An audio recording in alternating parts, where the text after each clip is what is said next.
This podcast is brought to you by Neuro Creative Studio, the #1 provider of one-to-one applied neuroscience coaching and development programs, designed to enhance your creativity and effectiveness.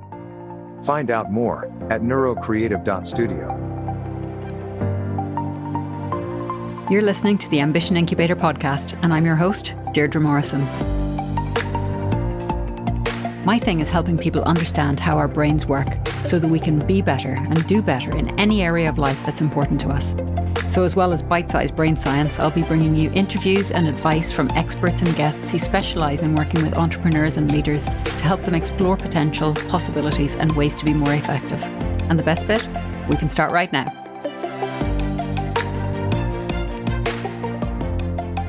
In terms of the work that you do and the length of time that you've been doing it, can you see a difference between how you respond to something like this now, which, okay, isn't a big deal in anybody's world really, versus how you would have responded to it maybe 15, 20 years ago? Well, just to clarify, having an interview with you is a big deal. Oh, so thank you, Ross. You're so sweet. But one of the things that is part of the work that Gary and I do is we've developed what we call the choice convergence point. And that is relatively remaining in the eye of the storm. Okay, so let's take this situation from this morning as the storm. And if I am going to allow myself to get, riled up, upset, pissed off, whatever the case may be, I'm not going to make rational decisions.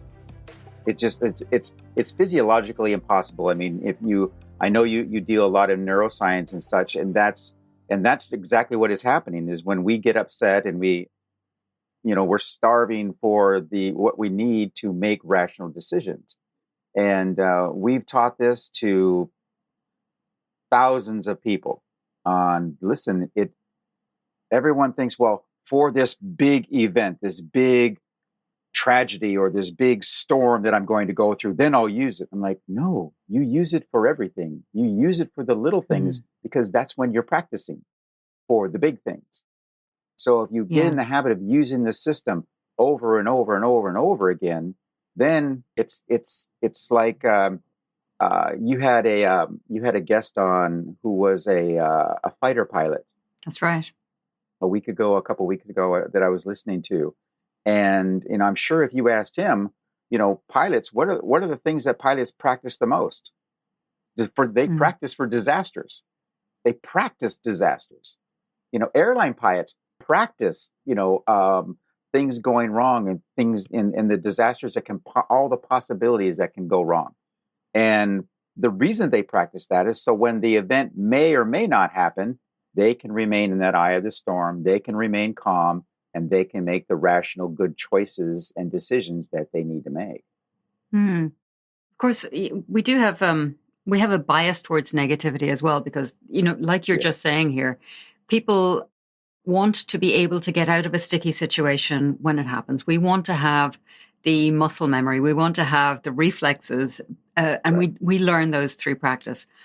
But I guess the other side of that then is that if we are always looking to disaster, we don't necessarily know what to do with the good things that come our way when they come.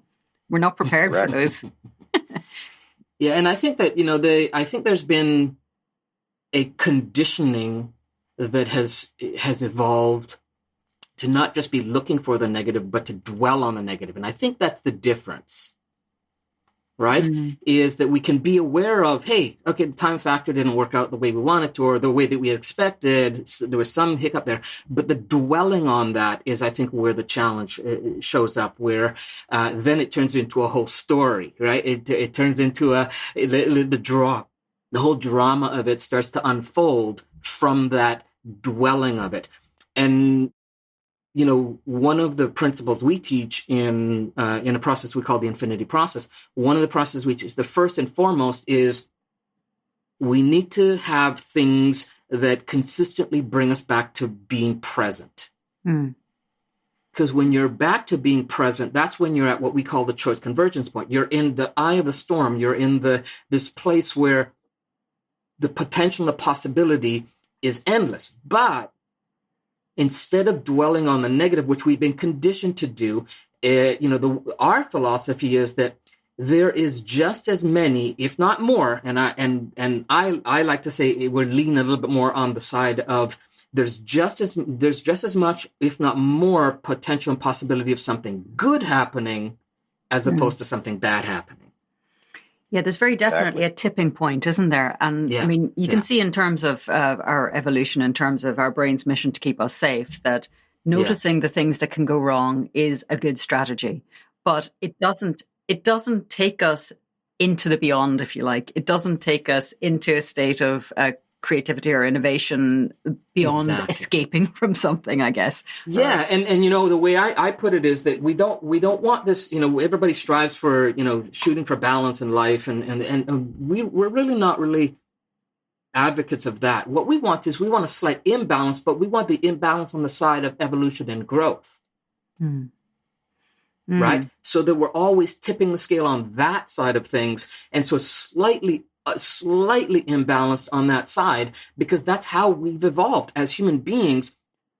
When we get to the fight or flight or the survive or die aspect of it, the reason we've evolved as human beings is because we've always been slightly tilted towards growth and evolution as a default. But the conditioning that we get, that based on society and all these other things, that dwelling on the negativity and building up the stories that that are just in our heads many times, most of the time, then that's where I think we need to make the shift. I think what we need to do is say, okay, well, yes, there's just as much negativity as positivity, but we're slightly tilted. If it's 51%, slightly tilted towards the positive growth and evolution. Well, actually, that's a really interesting word that you use there. And I mean, obviously, there's such a huge cocktail of things going on in our brains. It's totally, never any one thing. It's this and that. There's always multiple. It could be this. It could be that. It could be both. Absolutely, yeah. But I think this word that you used here, shift, is really interesting, and I would like to. I'd like to see what you guys have seen over the course of the time that you've been doing this work. Is that tilt going in a different direction? Is it going in a new direction? Is it following the same course? And is the tide just moving the way the tide always moves? Well, here's the thing: is that what we see is that it is moving in a positive and a growth direction. That's what we see. And the reason that we see that is because when we're looking at or experiencing our day minute by minute, we want to pause, interpret, and then respond with all of our interactions.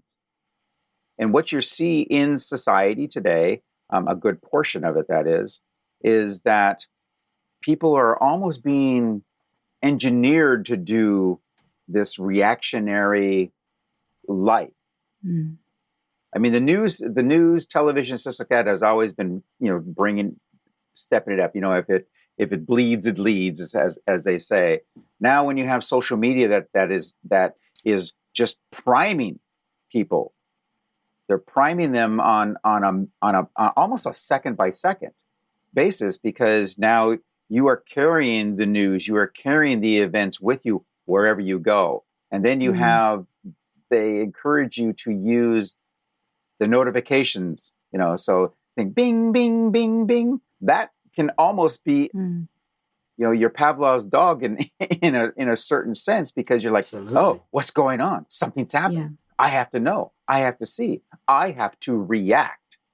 Yeah, you start to salivate, right? You do in one way or another.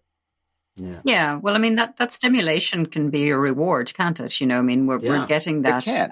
We've got this little dopamine kick because we've got this new bit of information, because we're something has been primed to activate within us. Mm-hmm. Yeah. And then what you see, and I notice this a lot, because Gary and I both, when we are interacting, face to face with people, and even online sometimes, they are trying to pull you into their chaos. And we just like, ho hum. Yeah. Okay. Yeah. I understand. I see where you're going. Yeah, but you have to. It's like, no, actually, I don't. And such. I'm going to instead pull you into my calmness. I'm going to pull you into the eye of the storm and such. And then you can see, and you can calm down, and you can see what's really happening. I like to think of it as it's like what we see is the rise of what we call the spiritual badass. Okay, and and it's, if you look at history has given us evidence to show that the early days of being a badass was all about physical violence matched with brute strength, right? Mm-hmm. But the essence of a spiritual badassery is always about knowing what you wanted and going for it congruently and confidently. And then aligning with your divine purpose and piercing the veils of reality in order to set new standards and examples for human potential, right? But as humans, we got it wrong. At some point, sometime, we got it wrong. Somehow we got hoodwinked into believing that the path to spiritual evolution was only based on identity, whether it was a person's labeled as man or woman, child, adult, royalty or peasant, educated, unschooled, black or white, whatever name a person was labeled with, and for whatever reason. We somehow thought potential growth and evolution was dictated by those labels, right? And, you think about it. In human history, it wasn't too long ago that a person was most likely to be born into a position of empowerment just based on their societal status or parents. Right? And in some places around the world, a lot of these archaic practices are still adhered to. Right? Yeah. In those types of societies, the illusion of power was fed through the acts of being merciless, and only a few select individuals were destined for the freedom, influence, or power they wanted, while all the common folks suffered and were met with a glass ceiling as they attempted to rise above it. And but mostly it was just knowledge that was kept from them. Yeah. That is an interesting thing that you brought up, about how societies shift and change. And we're obviously seeing a lot of changes now. But we obviously have the trickle down, the backlog effect of everything that our societies have been for the last number of centuries, millennia, whatever you want to say. So I guess then the question is, are we going around in circles effectively? Because if we look at, the wisdom that we're now arriving at, if we look at the discoveries that we're now making, even in terms of, what we're finding with, the more people dive into the neuroscience fields and discover more about consciousness and emotions and all of these things. And if we look at some of the ancient traditions, we also find that they have somehow managed to work out a lot of this without any of that. So are we destined to just go around in circles and swing from one side of it to the other repeatedly? Is it like a pendulum? I don't see it so much as circles or a pendulum. I see it more as when you look at the graphs on the stock market. We're on a continual rise, but things go down. And then we rise again, and then things go down, and we rise again. And if you take that over the, the course of centuries, I think we'll see that. We're making progress, and then some schmuck gets in charge, and then then we go back down. And it's like, we got to strive back up. But each time we go down, and then we strive again, we strive higher than we were before, and that's the evolution and the growth that Gary's talking about. Yeah, it's the rise of the spiritual badass. Absolutely. Absolutely. Yeah. Absolutely. And so, and that badass is like, okay, you got me, you kind of blindsided me there, but I'm coming back stronger. And we as a society, as a species, are doing that on a day-to-day, year-to-year, century-to-century basis. I mean, and that's what we're seeing. If you look at, Gary, what was the book that we were talking about, The Fourth Turning? Yeah. Where they're actually able to graph this out themselves. It's like that we have, we do work in cycles, but those cycles aren't actually a circle per se, but it is a constant ascent to a better evolutionary path. Well, let's hope so, because we need to go somewhere better than this, I think, a lot of the time.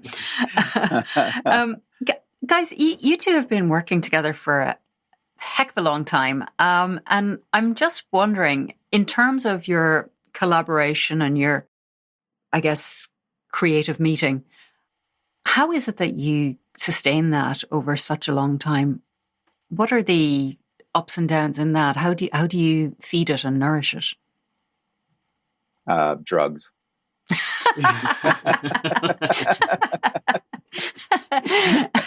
Okay, well, should we put in the show notes then the list? They're neurochemical drugs. Neurochemical drugs, exactly. Yeah. We were working on a different project together. That's which brought us together.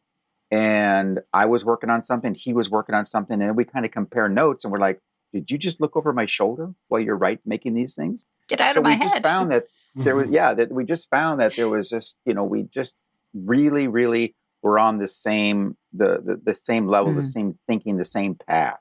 And as we progressed, we found that, we wanted the same things out of life. We wanted the same things for the world. And what are those things that you want for the world? Well, we want to make it better, to make it better today than it was yesterday. Not to make these grandiose strides that you see the politicians always saying that they're going to do in 1 year. It's like, no, we're changing. We want to change society. We want to change the way society can think. We don't tell people what to think, but we do like to show them a better way of thinking, a better way that is not going to be reactionary. That's going to always be moving towards their path, their goals, their visions. And to do that, it takes a different type of a thinking process. And we call it the infinity process. And it's a way of expanding the mind on a day-to-day, minute-by-minute, second-by-second manner, so that we can actually override a lot of those negativities, those negative thoughts that a person has grown up with. They've inherited them, whether it be from their parents or their teachers or society, their friends, and they don't even realize it. That is their normal. Yeah. But it's not serving them. And they don't understand now that they're 20, 30, 40, 50, 70 years old. They don't understand why it's not serving them. Why am I here? Life just sucks. Why am I here? Well, you just told us why. Because in your mind, in your reality, life sucks. Yeah, and I think the key thing in to answer your question was that Ross and I had these experiences and these awareness that something needed to change, and in that we believed that we had a certain skill set and knowledge, experience that we could bring to the table that was innovative, and it was an innovative approach to helping someone become their ultimate self. And self, we call the acronym we use is spiritually evolving life force, right? So and we wanted to do something powerful. So the first thing we did was commit to a vision that was bigger than us. And because we've had that vision that's bigger than us, it's allowed us to kind of understand that there's a process, that that there's time that needs to happen for certain things. So we're not too hung up on this or hung up on that. Oh, you didn't get that done. Okay, well, there's a reason for it. So we flow really well in the middle of all that, and don't really. We don't dwell on the negative potential of things. We allow ourselves to be in the flow of the moment, and allow that to be the guiding force based on that vision, because we believe the human family, right, is in the middle of what is the most significant transformation since the emergence in Africa over hundreds of thousands of years ago. Right? It's a transformation, as you mentioned earlier, is that, more people are coming into awareness of the science part of it, the spiritual, and how they come together. Mm-hmm. And it's a transformation that's revealing both unprecedented global challenges, which are showing up, that are bringing to light the things that we as a collective are seeing, are reflecting on, say, hey, that's the reality that we prefer not to have. And so it's showing up to give us that reflection.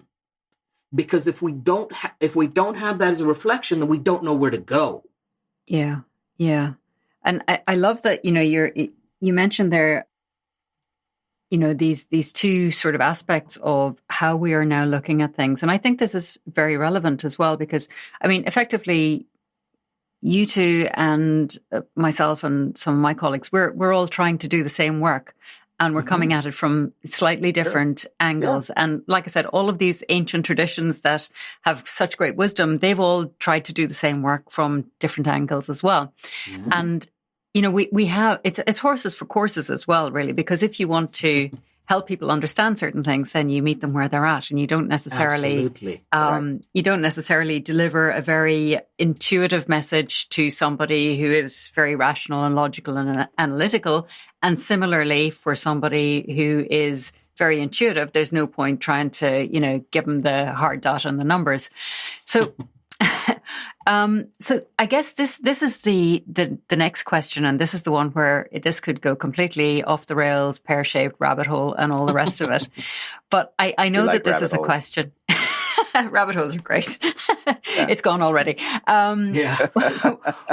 This is the thing that I know I spend time thinking about this, and I'm sure you guys do as well, because there is a line that we sort of have to walk as well, isn't there, to try and draw the best from both aspects, from the intuitive mind and the rational mind, and the research and the information that we have coming from fields like neuroscience, and also tapping into what we're getting from spirituality as well.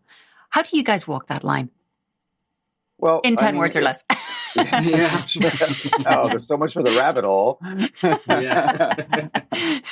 I think it's when we look at different things come up. Science discovers this and this, and and we're looking at going, well, yeah, but we already knew that. Science is now confirming what they were doing 2,000, 3,000, 4,000 years ago. And saying, hey, look what we discovered. Like, you didn't discover anything. You just confirmed what so many people already knew.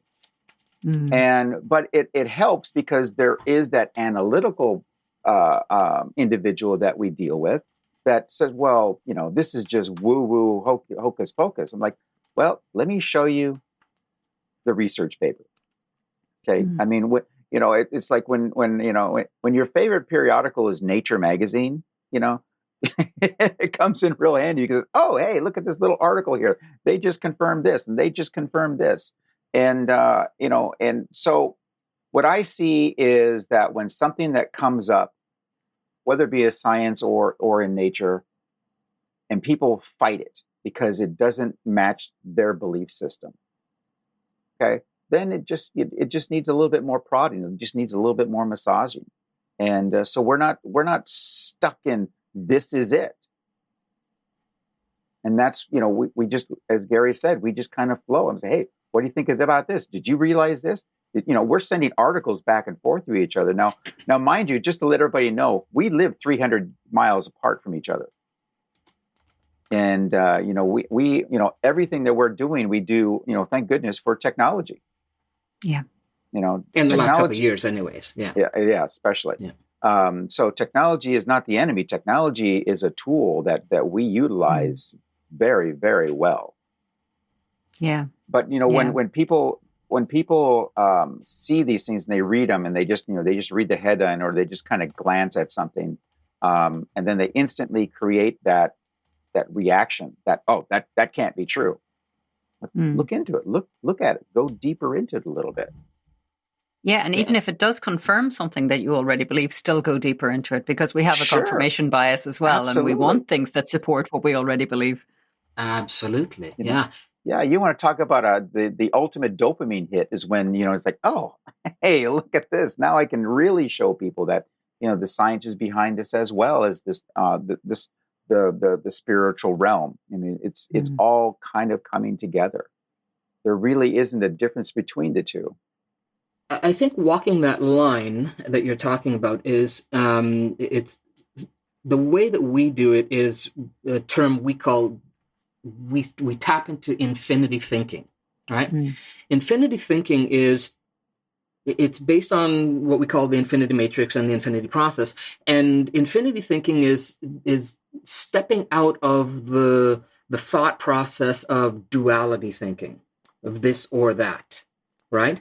And the metaphor I like to use is it's a glass of, you've got your glass of water metaphor, right? Is the glass half full or is the glass half empty? And, when we ask that to any audience, it's split, right? You get 50% one way, 50% the other way, almost inevitably, right? But the students that have taken our trainings would say, oh, well, no, the glass is neither. It's not half full or half empty. It's both. And it's full all the time, but with two different substances. It actually overflows. Right? And so it's not a this or that, it's a this and that, and that, and that, and that, and that, and that. And taking from there the choices that serve us. So from there, the glass is useful when I'm thirsty for it to be half full. Right? Yeah. So my focus goes on that. But when it's not serving me in that way, and I need to see more of the potentiality of what that container can do, then I need to see it as not only half full, but also overflowing just with two different substances. Yeah. Yeah. It's a far more creative way of looking at things, and also there's a quote that I keep coming back to from Lao Tzu. And he says that in order to be what we might be, we must be willing to give up what we are. Words to that effect. Yeah. But, very often giving up what you are means giving up the fact that you are right. And I use air quotes with that. So being willing to, have your mind jump the tracks about something that you thought you knew. Yeah. That takes a lot of courage. Because a lot of things that you've created, you've built upon what you thought was right, or what you were told was right as well. Exactly, and such, and then to finally discover that it wasn't, or isn't, or it's not not as you had defined it.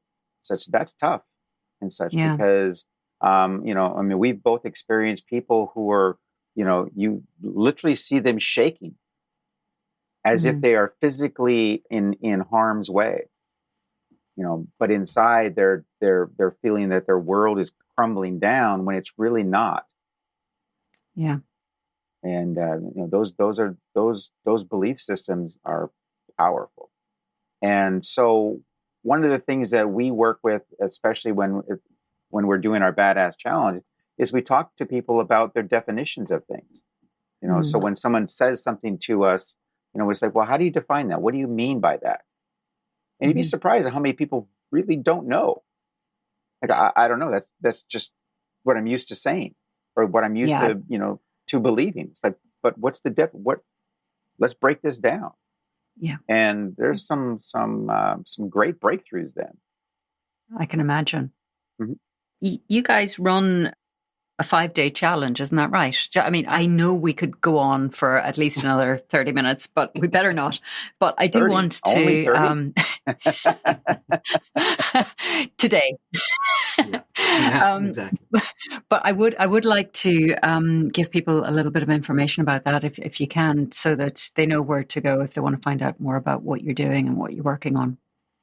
Yeah. So the challenge is based on, again, we talked about a little bit that there's a spiritual revolution at hand, right? And the most influential in that revolution, we believe, will be the business owners, entrepreneurs, and the vanguards, like yourself, who have gifts they need to bring to the world, right? And whether they have a business or they're thinking about getting into a business, the quote unquote business badass is really what this challenge is about.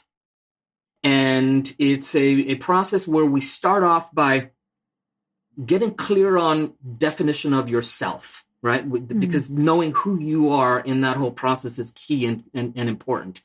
And then once you have that, then then we take you through some processes within the 5 days of knowing why you is important and why now is important, right? So why you are chosen and why now is the time for you to show up and be that. So where do people go to find out about this? So we do the challenge approximately every 2 months. Gary, what is the address that people need to go to register for the challenge or find out more about it? So they can go to, the website is hackingtheinfinitymmatrix.com/5 as the number 5 days to badass, right? 5 days to badass. And they'll find all the registration details there. And whenever you're listening to this, whenever you go there, the next challenge, if you miss one coming up, the next challenge, it'll just be up. So that's the constant domain to register for that challenge. Fantastic. And we will put that link in the show notes and in the blog page and all the rest of it. So people will be able to just click straight through. All right, guys, thank you so much. It has been so much fun as always. I look forward to doing it again with you at some point, and have a great rest of the day. We will. Thank you so much. Thank you everyone for listening, and we look forward to hearing from you guys. And Deirdre, it was awesome. Thanks for having us on. We really appreciate it. My pleasure.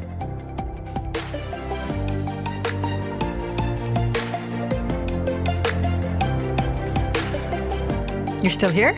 Great. Look, I know there's a lot to choose from out there, so thanks for flying with Ambition Incubator Airlines, and I look forward to seeing you on board again soon.